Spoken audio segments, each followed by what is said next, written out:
warahmatullahi wabarakatuh.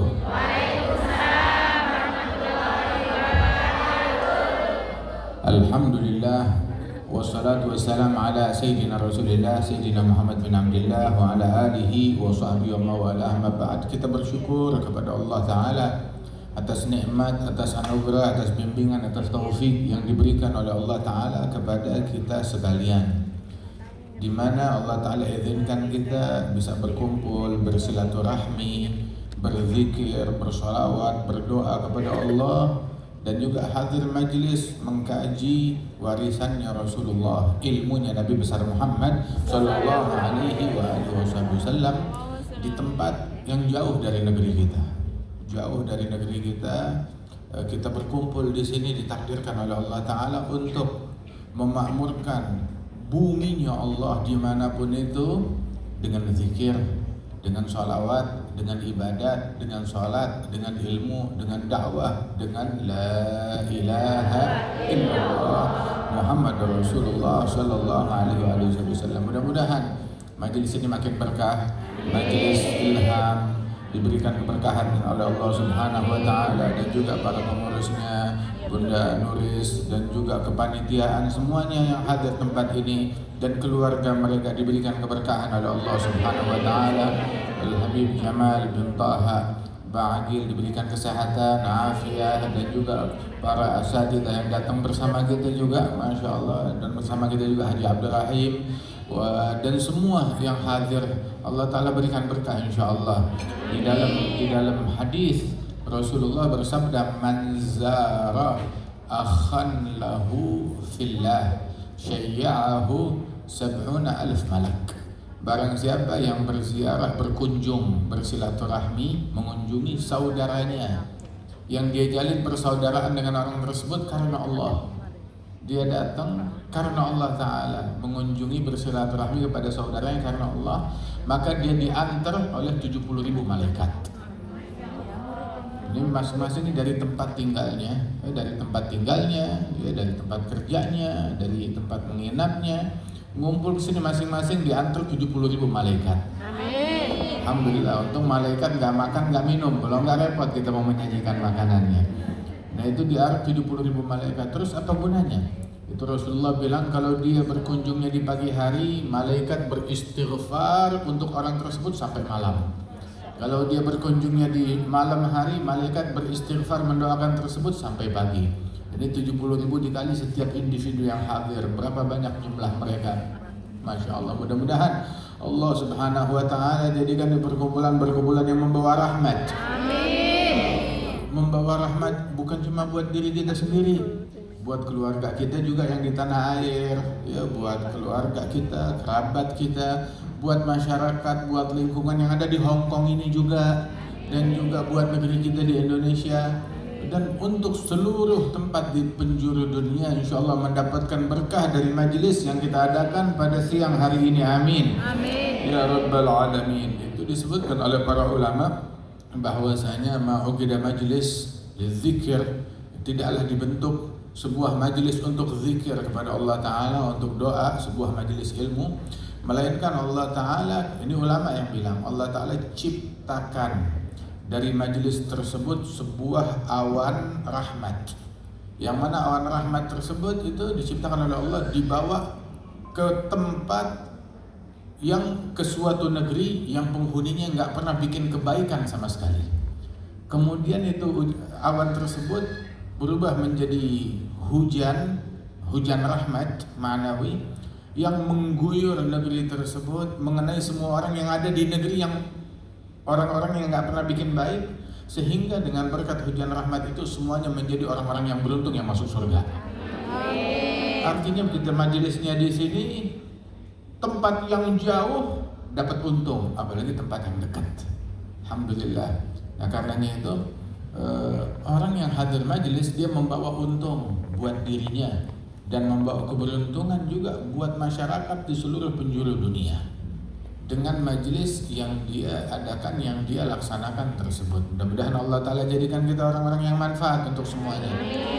Dan juga Rasulullah SAW beliau sampai bilang tentang majelis yang kayak begini, Nabi diperintahkan oleh Allah Ta'ala, wasbir nafsaka, sabarkan dirimu untuk hadir, wasbir nafsaka ma'al ladzina yad'una rabbahum bil ghadati wal 'ashiyyi yuriduna wajha. Sabarkan dirimu untuk membersamai orang-orang yang berdoa kepada Allah, berzikir kepada Allah semata-mata ikhlas, cari muka kepada Allah. Sabarkan dirimu membersamai mereka, mendampingi mereka. Diperintahkan demikian. Sehingga Rasulullah Shallallahu Alaihi Wasallam pernah satu kali dari rumahnya keluar tergesa-gesa, masuk ke masjid. Rumahnya Nabi pintunya tuh langsung ke masjid. Masuk ke masjid, kemudian bukan ke shaf tapi ke bagian belakang masjid. Ada apa di bagian belakang masjid? Itu belakang masjid tuh dihuni oleh para ahlus suffah, orang-orang, para sahabat Rasulullah yang memang tinggalnya itu sehari-hari di masjid, dikasih tempat oleh Rasulullah di bagian belakang masjid. Jadi itu boleh dibilang pondok pesantren pertama. Pondok pesantren pertama dalam Islam, nah itu dia tuh, ahlus suffah yang tinggal di masjidnya Rasulullah Shallallahu Alaihi Wasallam. Tapi walaupun mereka tinggal di masjid, masjidnya bersih, rapi, nggak berantakan, terawat. Walaupun masjidnya terbuat dari tanah lantainya, tiangnya dari pokok kurma, tetapi masjidnya dan atapnya pun juga dari daun-daun kurma yang dianyam. Akan tetapi masjidnya Rasulullah bersih, rapi, harum, terawat. Sehingga itu Rasulullah langsung ke bagian belakang masjid menghampiri mereka, ahlus suffah, sahabat Nabi yang pada ngumpul di belakang. Nabi begitu sampai kepada mereka, Nabi nggak duduk. Nabi nanya, "Madza amiltum?" Apa yang sedang kalian lakukan di sini? Nabi, ya Rasulullah, najlis nadkurullah. Kita duduk di sini berzikir kepada Allah, mengingat nikmat yang Allah Ta'ala berikan kepada kita dengan diutusnya Nabi Muhammad. Terus Nabi nanya lagi, Allah ma'ajlaskum ila dzalik. Demi Allah, sumpah kalian gak duduk melainkan cuma buat zikir aja. Sumpah kami gak duduk kecuali untuk zikir. Sumpah, sumpah, sumpah. Sampai 3 kali disumpah oleh Nabi. Bilang, saya meminta kalian sumpah bukan gak percaya, bukan menuduh kalian. Tapi barusan saya di rumah di kamar, malaikat Jibril datang kepada saya, bawa pesan apa? Ayat Quran? Bukan. Malaikat Jibril diutus oleh Allah bawa pesan, ngasih tahu bahwasanya Allah ridha dan membanggakan tuh sahabat-sahabatmu yang lagi pada ngumpul di belakang masjid. Makanya saya penasaran, kenapa kalian dibanggakan oleh Allah? Apa yang kalian lakukan? Katanya ngumpul berzikir kepada Allah Subhanahu wa Ta'ala. Wah, ini pahlawan sejati yang dibanggakan oleh Nabi Muhammad Sallallahu Alaihi Wasallam, yang dibanggakan oleh Allah Ta'ala. Alhamdulillah atas hadirnya kita di sebuah perkumpulan yang dibanggakan oleh Allah di hadapan para malaikat-malaikatnya. Mudah-mudahan ini kita kalau majelis kita disebut sama presiden, wah GR kan kita, wah berarti ada kemudahan nih, ada benefit nih, ada hadiah nih, ada keringanan, ada pemberian, ada santunan. Tapi mereka juga pemerintah makhluk manusia, nggak bisa ngasih manfaat buat dirinya, apalagi buat orang lain ya belum tentu. Kadang kita naruh harapan kepada manusia, kepada makhluk, berakhir dengan kekecewaan. Wah, insya Allah kita nggak putus harapan. Kita doakan kepada semua orang, insya Allah Allah Ta'ala jadikan mereka manfaat buat umat, peduli kepada umat, sayang kepada rakyat, membantu dan memudahkan rakyat dan tidak mempersulit mereka. Amin ya rabbal alamin. Wah, paling kagak kalau nggak bisa ngasih manfaat, jangan bikin susah, jangan bikin madarat, minimal seperti itu. Namun ketika kita dibanggakan oleh Allah Ta'ala, disebut oleh Allah, kita diingat oleh Allah. Saat Allah turunkan rezeki, kita diingat. Allah turunkan rahmat, kita diingat. Allah turunkan kesembuhan, kita diingat. Allah berikan pertolongan, kita diingat. Ya Rabb, kita juga perlu pertolongan dan bantuan dan kesembuhan dari Allah Subhanahu wa Ta'ala. Itu gunanya diingat oleh Allah Ta'ala. Fadhkuruni adzkurkum. Ingat aku ingat kalian. Sampai itu Allah bilang kepada Nabi Musa, Musa, bilang kepada tuh umatmu yang tukang maksiat, penjahat, pendosa, jangan ingat-ingat saya deh. Allah bilang begitu ke Nabi Musa. Loh kenapa ya Rabb? Sebab saya udah janji, yang ingat saya bakal saya ingat, bakal saya sebut. Tapi kalau mereka tuh pendosa besar dari umatmu, kalau dia ingat saya sebut juga, tapi dengan laknat saya. Na'udzubillah min dzalik. Makanya sebagian salihin tuh mereka suka kalau mau zikir, sebelum zikir mereka terlebih dahulu beristighfar kepada Allah, bertaubat kepada Allah agar disebut dengan rahmat dan ampunannya Allah Ta'ala. Masya Allah, Alhamdulillah. Nabi bilang tentang majelis yang kayak begini nih, kita ngumpul majelis, Rasulullah bilang la'an agula subhanallah walhamdulillah wa la ilaha illallah wallahu akbar ahab ilayya mimma tala'at alaihi syams. Sungguh saya mengucapkan kalimat subhanallah walhamdulillah wa la ilaha illallah wallahu akbar. Ini saya ucap kalimat ini lebih saya sukai dari semua benda yang disinari oleh cahaya matahari. Matahari menyinari istana, menyinari Hong Kong, menyinari itu gedung-gedung pencakar langit, menyinari tambang emas, menyinari tambang minyak, menyinari tambang batu bara, menyinari bumi seisinya. Nabi bilang saya ucapkan kalimat subhanallah walhamdulillah wa la ilaha illallah wallahu akbar lebih saya sukai, lebih baik daripada itu semua benda. Kata Rasulullah, alhamdulillah, nikmat dari Allah. Nah kita mengucapnya bukan 1 kali, 3 kali kita ucap. 1 kali aja lebih baik daripada itu semua. Sampai disebut tuh itu kalimat ini namanya al-baqiyat as-salihat. Al-baqiyat as-salihat. Apa itu al-baqiyat? Al-baqiyat sesuatu yang abadi. Sesuatu yang abadi. As-salihat yang baik, yang indah, yang terpuji. Abadi dan terpuji. Nah kita tanya, gaji kita abadi gak? Gaji kita abadi gak? Tidak abadi. Begitu. Kadang kita berharap gaji kita bertahan 1 tahun, jangan setahun, kadang sebulan aja belum tentu bertahan.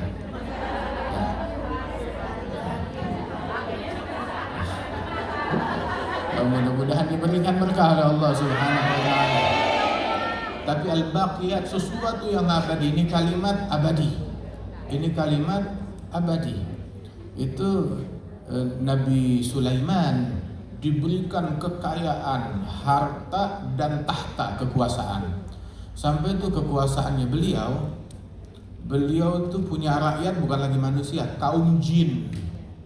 Dan juga hewan-hewan, binatang, sampai angin menjadi rakyat dan pembantunya beliau.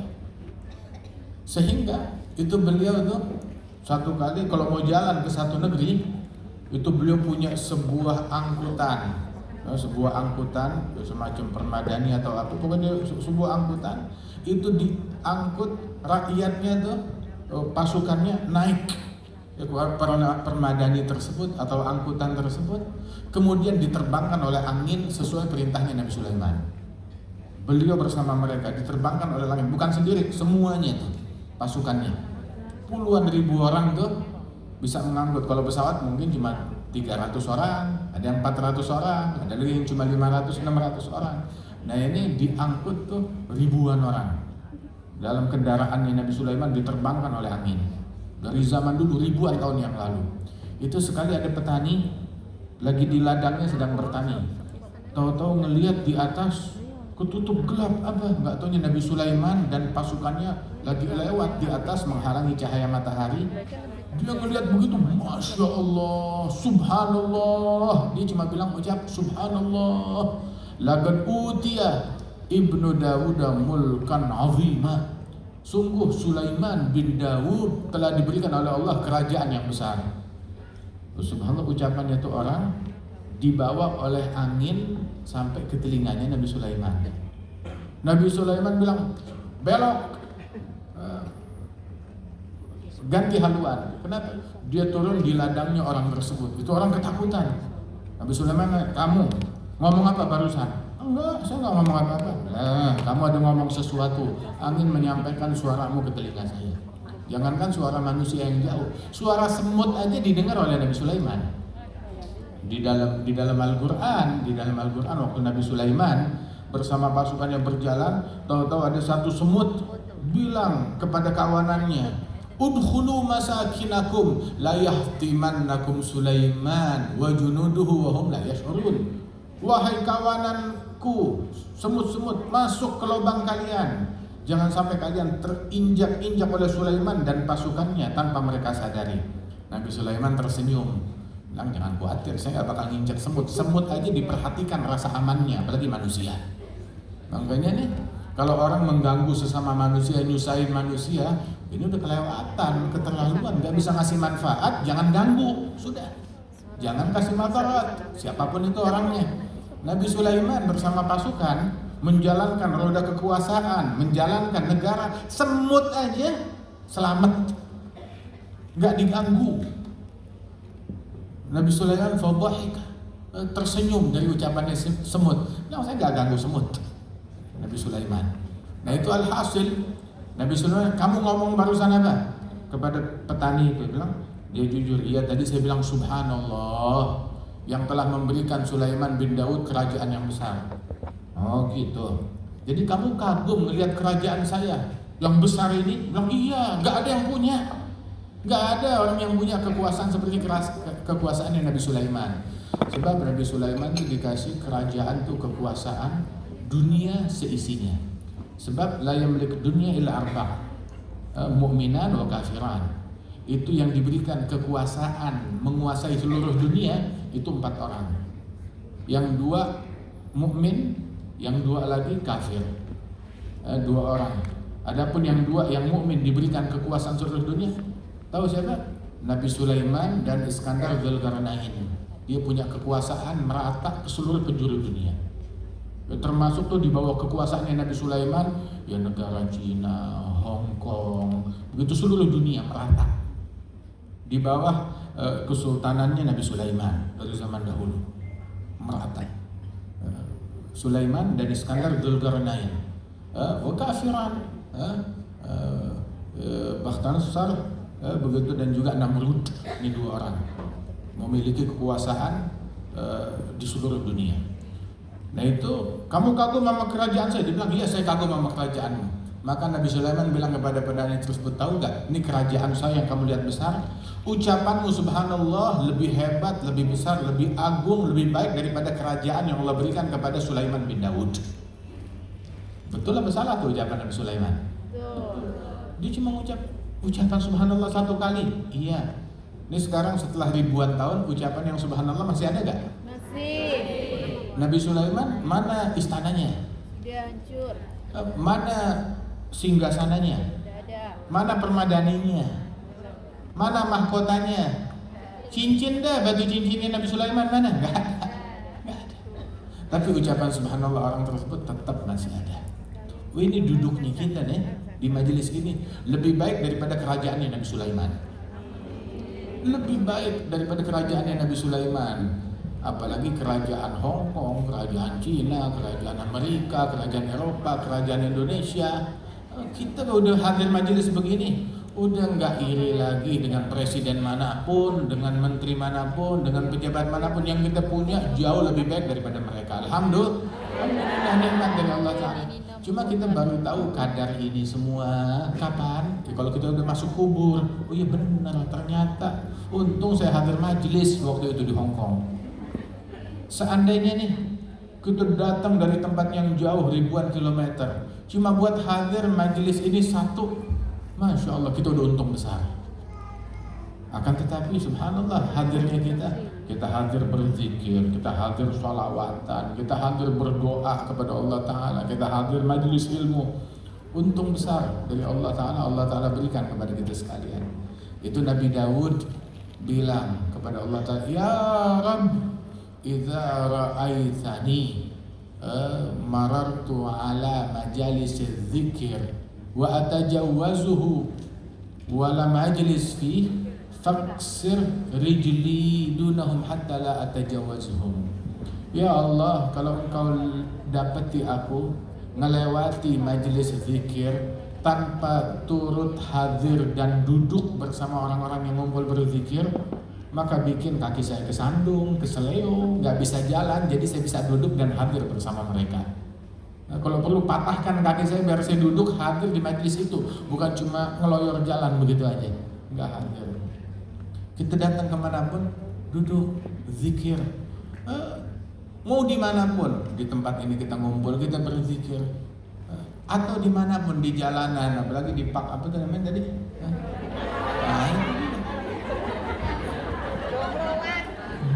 Buminya Allah, tanahnya Allah Ta'ala, jangan dipakai buat maksiat. Gitu, kita zikir dimanapun, walaupun sendirian. Sebab itu disebutkan di dalam hadis, magama qaumun an majlisin la yadhkurun Allah Ta'ala fihi la kanat alaihim hasrah yaumil qiyamah. Tidaklah berdiri seseorang bangun dari satu majlis di mana di majlis tadi dia nggak ada zikirnya sama sekali, melainkan menjadi penyesalan bagi mereka besok hari kiamat. Al-Imam Abdul Wahhab Sya'rani itu beliau sebutkan tuh ada satu kisah.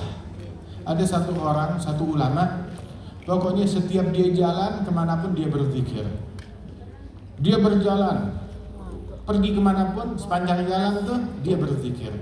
Sampai kalau dia lupa zikir, dia berjalan lupa zikir, udah berjalan 1 kilometer tanpa berzikir, dia balik lagi.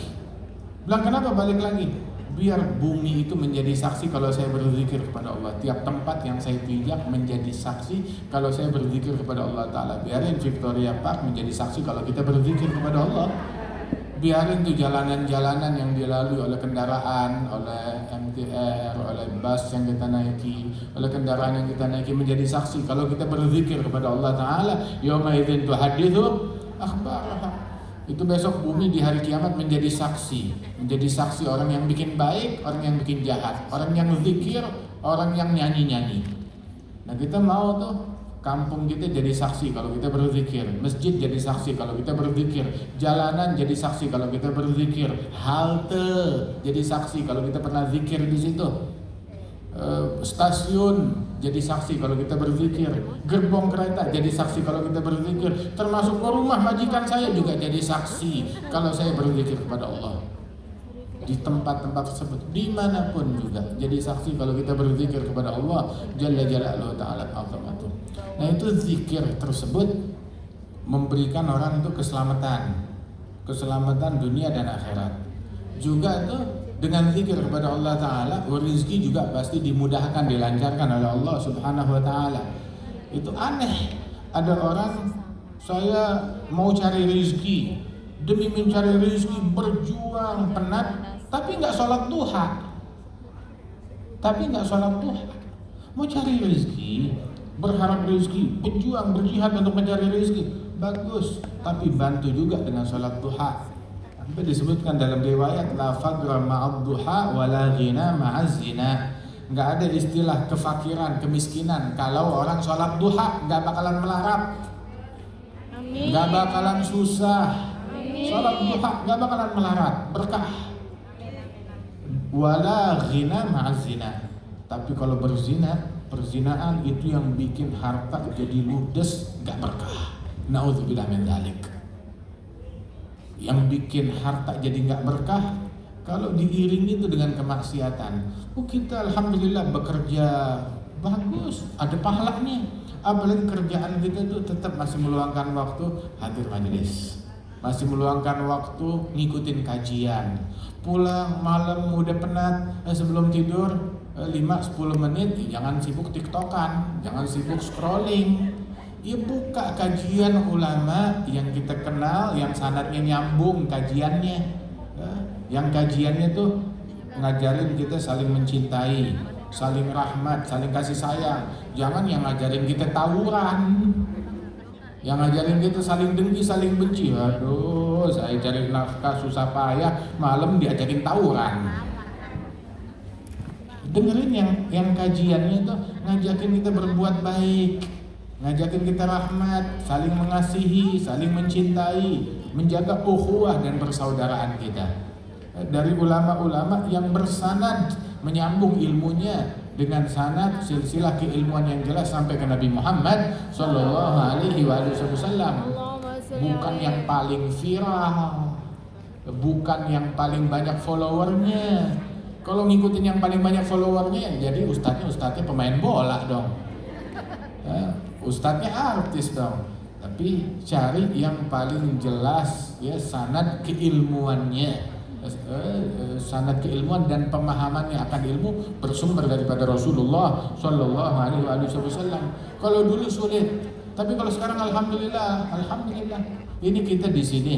Ya, bahkan kita tuh di Indonesia, alhamdulillah, habis kajian tuh di mobil atau di rumah kita luangkan waktu ikutin kajiannya guru kami Al-Habib Umar bin Muhammad bin Salim bin Hafid. Lagi ada pesantren kilat, di Jordan.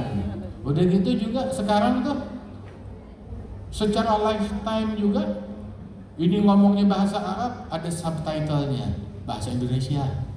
Bisa dirubah tuh dengan teknologi, mau dalam bahasa Inggris subtitlenya atau dalam bahasa apapun. Subhanallah, diberikan kemudahan untuk memudahkan kita untuk mendekatkan diri kepada Allah Jalla Jalaluhu Ta'ala Azamah itu dimanapun.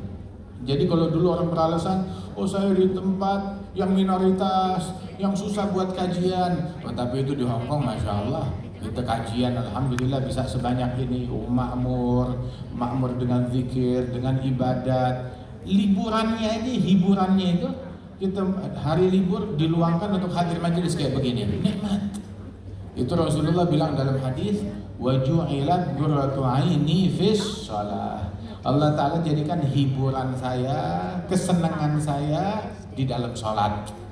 Nah begitu juga nih para pekerja pejuang yang ada di Hong Kong, hiburannya di mana?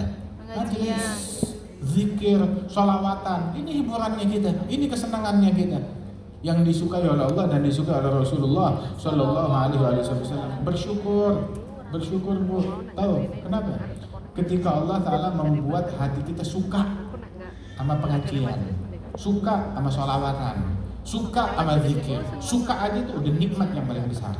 Apalagi dia melakukannya, itu tanda orang yang beruntung, yang hubungannya dekat dengan Rasulullah. Wa'lamu anna fikum Rasulullah law yuti'ukum fi katsirin minal amri la'anittum walakin Allah habbaba ilaikumul iman wa zayyanahu fi qulubikum wa karraha ilaikumul kufra wal fusuqa wal isyan. Allah Ta'ala memberikan anugerah kepada hambanya yang teristimewa, dibikin mereka cinta, condong, suka kepada keimanan, kepada ketaatan. Dibikin gak suka, hatinya itu kayak ada yang ganjel ketika dihadapkan kepada kemaksiatan. Ini suka kepada ketaatan, benci kepada kelalaian dan kemaksiatan, itu anugerah besar dari Allah Subhanahu wa Ta'ala. Itu mau tahu mukmin, Nabi pernah ditanya, mukmin sejati bagaimana? Bilang kalau kamu cinta kepada ketaatan, keimanan, kebaikan, fa anta mukmin. Maka kamu mukmin. Ketika kita cinta kepada keimanan, kebaikan dan ketaatan, mukmin. Walaupun kadang kita nggak kesampaian, nggak sempat hadir, nggak sempat melakukannya. Niyatul mukmin khair min amalih. Niat mukmin lebih baik daripada amalannya. Tahu kenapa? Kalau amalan kita perlu effort yang lebih, perlu tenaga, perlu waktu, perlu uang, artinya ada sumber daya yang harus kita kerahkan untuk berbuat dan beramal. Tetapi kalau niat itu ya gratis sudah. Niat gratis. Hal yang nggak bisa dicapai oleh amalan, kita bisa mencapainya dengan niat. Amalan kita nggak bisa menjangkaunya, niat kita bisa menjangkaunya. Makanya bilang niat mukmin lebih baik daripada amalannya dari sisi hal yang nggak bisa dijangkau oleh perbuatan, oleh amalan bisa dijangkau dengan niat. Tadi itu kan fil Bukhari, dalam Sahih Bukhari ada orang cuma niat berangan-angan mau sedekah, ditulis pahala sedekah. Allah Ta'ala utus kepada Nabi tersebut, Allah Ta'ala udah terima sedekahnya kamu. Nah, saya nggak sedekah, saya cuma niat doang dalam hati, cuma berharap kalau dimudahkan saya yang bakal sedekah. Itu udah ditulis sedekah oleh Allah Subhanahu wa Ta'ala. Saya niat mau sholat 1000 rakaat, mau rutin duha nggak tinggal, ya cuma niat doang. Nanti kalau dia niat, insya Allah Allah Ta'ala wujudkan, dimudahkan amalannya. Itu Al-Imam Junaid bin Muhammad Al-Baghdadi Sayyidul Ta'ifah. Itu beliau, Imam Junaid ini, dia itu punya toko. Dia punya toko dan tiap hari dia buka tokonya, dia dagang di tokonya. Waktu masuk toko, Dia buka toko, ditutup dulu dengan hordeng, dengan tirai. Nah itu udah gitu dia gelar sejadah. Ini tokonya di pasar, dia gelar sejadah di dalam toko. Udah dibuka pintu tapi masih ditutup tirai. Dia gelar sejadah, dia sholat di waktu duha, nggak banyak, cuma 300 rakaat. Udah gitu baru dia buka kedainya, ayo siapa yang mau beli. Nah kita nggak harus 300 rakaat, walaupun 2 rakaat duha, 2 rakaat duha. Nyari rezeki tapi nggak sholat duha, mau rezeki dari mana? Minta rezeki kepada Allah Ta'ala. Innallaha huwa razzaqu dzul quwwatil matin. Allah sang pemberi rezeki. Kemudian juga mau rezeki tapi nggak baca surat Waqiah. Baca surat Al-Waqiah. Kita kalau baca surat Al-Waqiah berapa menit sih? 5 menit. 5 menit kalau kita udah terbiasa, bahkan kurang dari itu. Oke, saya masih belum terbiasa 10 menit. Tapi saya nggak lancar sambil dengerin di handphone, ya, sambil dengerin bacaannya, sambil kita baca juga. Jadi lancar. Sekali, 2 kali, 20 kali, 30 kali, lama-lama hafal. Oh, tapi saya harus sambil bekerja, pekerjaan rumah, nggak jadi masalah. Dengerin di kuping. Sambil jalan, sambil kerja, sambil di bis, ataupun sambil masak, sambil apapun juga, dengerin di telinga. Ditanya, ada satu orang bilang kepada neneknya, ini masakan nenek enak banget, gimana cara masaknya? Berapa menit dimasaknya sampai lembut ini daging? Oh saya nggak tahu berapa menit, tapi saya biasa baca Al-Ikhlas 300 kali baru empuk. Udah nggak ngitung pakai jam lagi, tapi saya baca Al-Ikhlas 300 kali empuk. Udah. Jadi hitungnya itu dengan surat Al-Ikhlas. Itu kata Rasulullah dalam hadis, suratul Ikhlas ta'dilu thulutsal Quran. Baca surat Al-Ikhlas pahalanya menyamai sepertiga Al-Quran. Kita kalau baca surat Al-Ikhlas, kita bisa membacanya 1 nafas. Bahkan terkadang kita bisa membaca surat Al-Ikhlas 1 nafas bisa 2 kali, 3 kali. Itu baru sekali nafas. Subhanallah.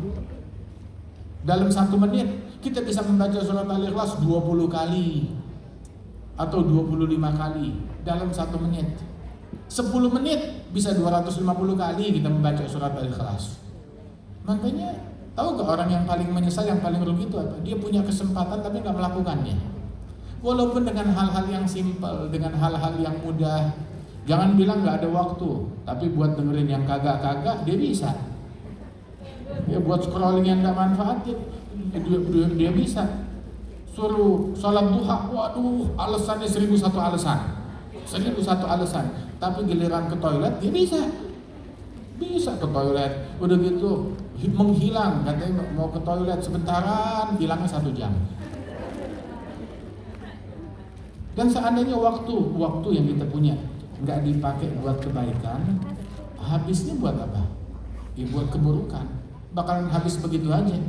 Kalau kita pegang Al-Quran, dapat 1 lembar, 2 lembar, 5 menit dapat 1-2 lembar. Tapi kalau kita habiskan buat Al-Quran, baru kita pegang handphone sebentar, tahu-tahu udah setengah jam. Udah setengah jam. Habis keberkahan waktu kita. Luangkan waktu untuk ibadat, untuk taat kepada Allah Ta'ala di negeri manapun juga. Kita dipilih oleh Allah Ta'ala, dipilih oleh Allah Ta'ala, ditugaskan oleh Allah Ta'ala makmurkan wilayah sini, negeri ini dengan zikir.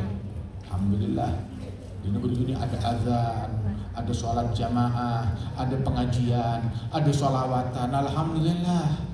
Ya, ini yang bikin ramai kan orang-orang Indonesia yang ada di Hong Kong ini, yang membuat negeri ini makmur dengan sholawat, membuat negeri ini makmur dengan zikir. Nikmat dari Allah Ta'ala. Mungkin saya nggak mau jauh dari kampung halaman, dari negeri saya, tapi Allah Ta'ala yang memilih kamu. Ya, dibikin ada kebutuhan, keperluan ekonomi, tujuannya Allah Ta'ala biar kamu memakmurkan negeri tersebut dengan zikir, dengan doa, dengan la ilaha illallah. Alhamdulillah kita yang dipilih oleh Allah Subhanahu wa Ta'ala. Nikmat. Dan kalau kita jaga haknya Allah Ta'ala, Allah nggak bakal ngelantarin kita. Kita nggak akan ditelantarkan oleh Allah Subhanahu wa Ta'ala. Nah itu baca ya sholat duha, baca surat Al-Waqiah. Terus di antara hal yang memudahkan rezeki itu baca tasbihnya malaikat. Apa itu tasbihnya malaikat? Itu selalu guru-guru kita ulama itu ngajarin membaca subhanallah bihamdi subhanallahil azim astaghfirullah, subhanallah bihamdi subhanallahil azim astaghfirullah, subhanallah bihamdi subhanallahil azim astaghfirullah. Itu yang baca itu 100 kali itu habis subuh, habis adzan subuh, sebelum sholat subuh dia baca itu 100 kali. Kalau waktunya nggak cukup dilanjutin habis sholat subuh juga. Itu dimudahkan rezekinya oleh Allah Ta'ala. Begitu juga orang tuh yang membaca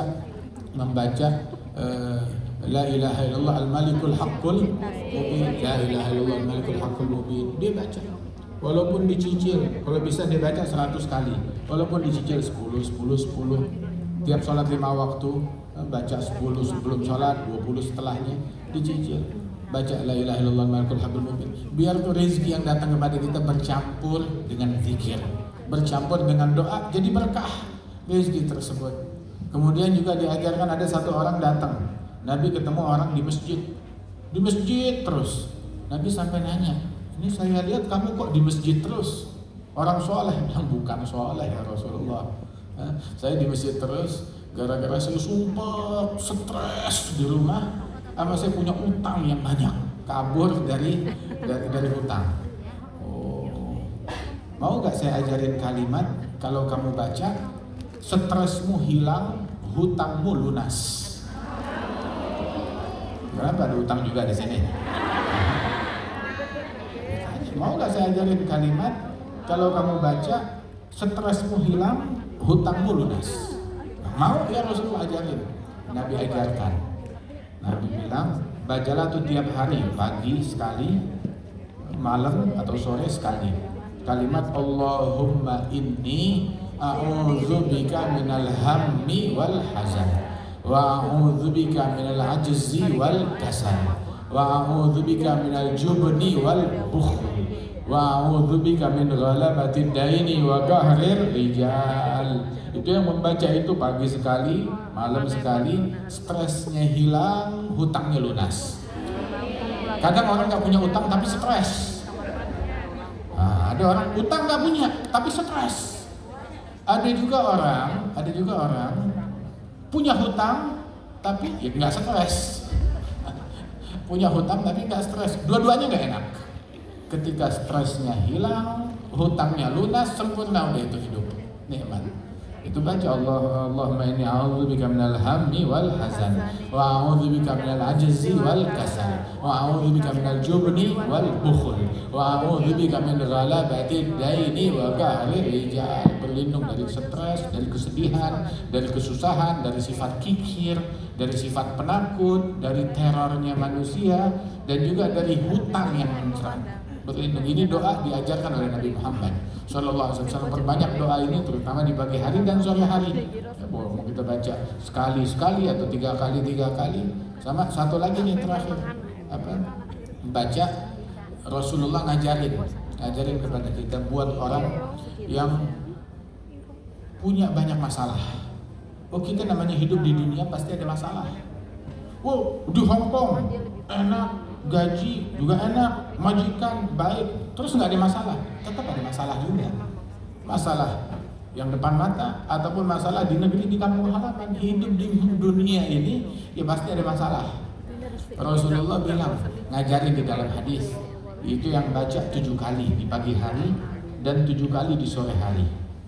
Kalimat hasbiyallahu la ilaha illa huwa alaihi tawakkaltu wa huwa rabbul arsyil azim. Hasbiyallahu la ilaha illa huwa alaihi tawakkaltu wa huwa rabbul arsyil azim. 7 kali dia baca.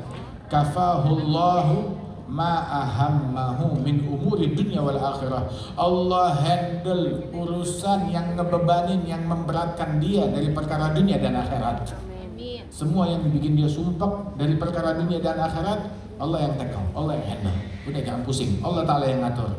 Dicukupin perkara yang membebaninya dari urusan dunia dan akhirat. Baca 7 kali pagi, 7 kali sore atau malam hari. Ya, kalimat apa? Yuk kita baca sama-sama. Hasbiyallahu la ilaha illa huwa عليه توكلت وهو رب العرش العظيم حسبي الله لا إله إلا هو عليه توكلت وهو رب العرش العظيم حسبي الله لا إله إلا هو عليه توكلت وهو رب العرش العظيم حسبي الله لا إله إلا هو عليه توكلت وهو رب العرش العظيم حسبي الله لا إله إلا هو عليه توكلت وهو رب العرش العظيم حسبي الله لا إله إلا هو عليه توكلت وهو رب العرش العظيم حسبي الله لا إله إلا هو عليه توكلت وهو رب العرش العظيم. Dicukupin. Urusan yang ngebebanin. Ada orang sumpah sama majikannya. Ada gak nih?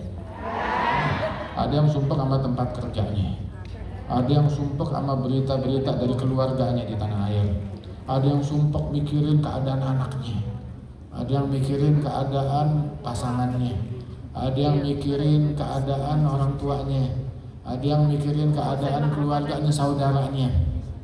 Ada yang mikirin urusan dunianya, wah rumah di Indonesia, tempat tinggal, begitu. Ada yang mikir sama urusan hutangnya. Ada lagi yang urusan yang depan mata dia. Allah Ta'ala cukupi urusan dia dunia dan akhirat. Akhirat aja dicukupin, apalagi urusan dunia.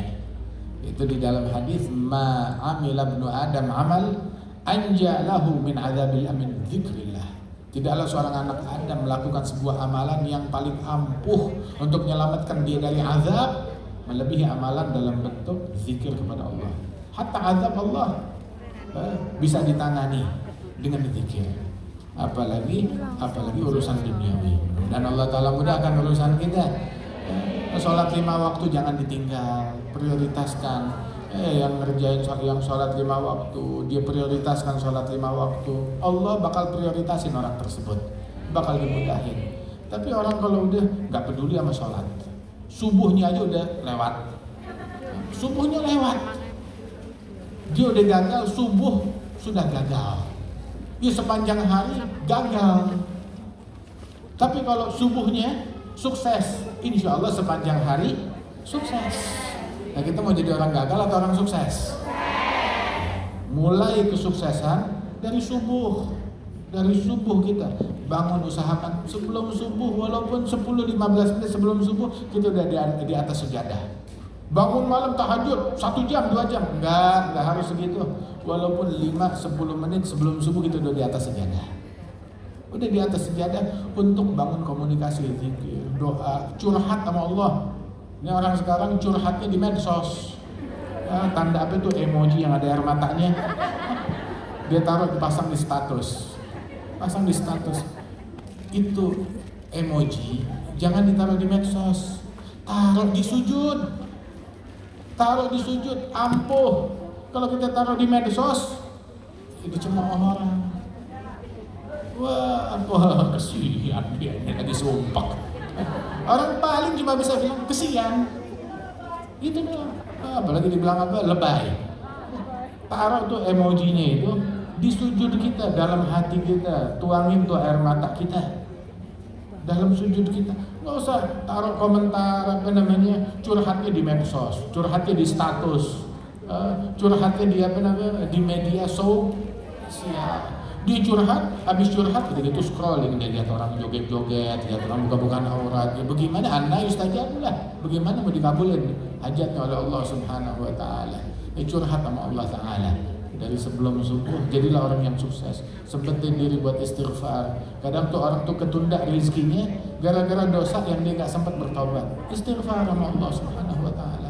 Mudah-mudahan Allah Ta'ala berikan rahmat kepada kita sekalian.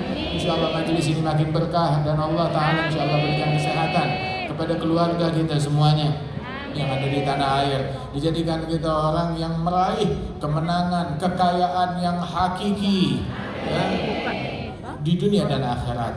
Dijadikan kita orang yang paling sukses di mata Allah Ta'ala. Kita di Hong Kong menjadi orang yang paling sukses di mata Allah. Di mata Allah menjadi orang yang paling sukses. Memakmurkan negeri ini dengan zikir, dengan sholawat, dengan dakwah, saling menasihati, saling membimbing satu sama lain. Kita ini alhamdulillah ini punya persaudaraan. Tuntun saudara kita kalau dia ada kecondongan kepada kemaksiatan, tuntun, bimbing, saling menasehati. Apalagi di perantauan nih, di perantauan saling menasehati, saling membimbing. Jangan saling menjerumuskan, jangan saling iri, jangan saling hasut. Sama satu nih, jaga mulut, jangan saling gosip, jangan saling mencibir. Oh, udah dibilangin rasain tuh. Jangan saling mencibir, tetapi saling rahmat, saling kasih sayang, jaga persaudaraan kita. Kita satu negara, satu bangsa, satu iman, satu mazhab, jaga persaudaraan kita. Mukmin gawi bi akhih. Mukmin itu kuat dengan keberadaan saudaranya. Mudah-mudahan Allah Taala pererat persaudaraan kita. Amin ya rabbal alamin. Allahumma taqabbal hadhihi da'wat. عجل بالإجابات وفقنا العمل بالباقيات الصالحات وارزقنا حسن الخاتمة عند الممات وبارك لنا في الأرزاق وحسن لنا الأخلاق واحفظنا من النفاق والشقاق برحمتك يا كريم ويا رزاق ويا أرحم الراحمين. نسألك أن تحفظ أهلنا، تحفظ أولادنا، وتحفظ أهالينا، وتحفظ إخواننا وأحبابنا، وتحفظ هؤلاء، وتحفظ المسلمين، تحفظ دنيانا، وتحفظ ديننا، وتحفظ إيماننا، تحفظ أخلاقنا يا خير.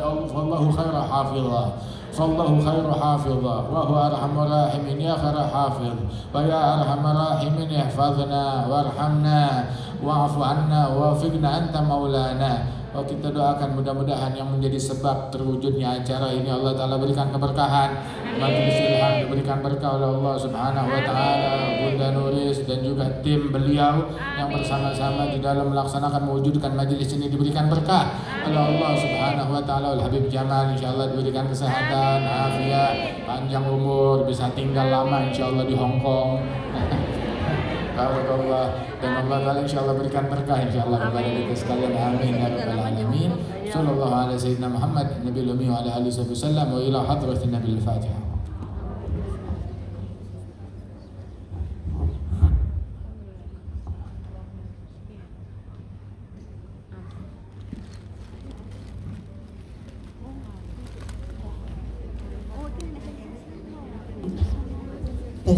Alhamdulillah atas ucapan